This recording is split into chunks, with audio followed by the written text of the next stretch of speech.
Assalomu alaykum hammaga. Kuninglar xayrli bo'lsin. Kecha bitta shogirdim ko'rib qoldim jumadan kelgan.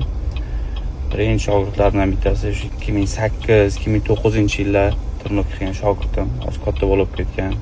Ishlari yaxshi bo'lib ketgan. Ustoz deydi, bitta narsani ko'rdim sizda deydi. Sabrni va natijani ko'rdim deydi. Sabr, mehnat va natijani. O'sha paytlari biza sport zallarimiz bo'lmasdi-da. Maktabda ximiya xonasida Tirnoqqa o'tganman. Tasavvur qilasizlarmi? Maktabda ximiya xonasida Tirnoqqa o'tardim.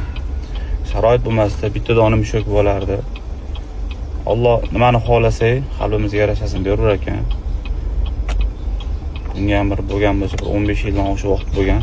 Moqchi bo'lganim astoydil o'zingizni ishingizni yaxshi ko'rsangiz, mehnat qilsangiz, Allohdan so'rasangiz berar ekan. Bizda mana yana cross ketyapti.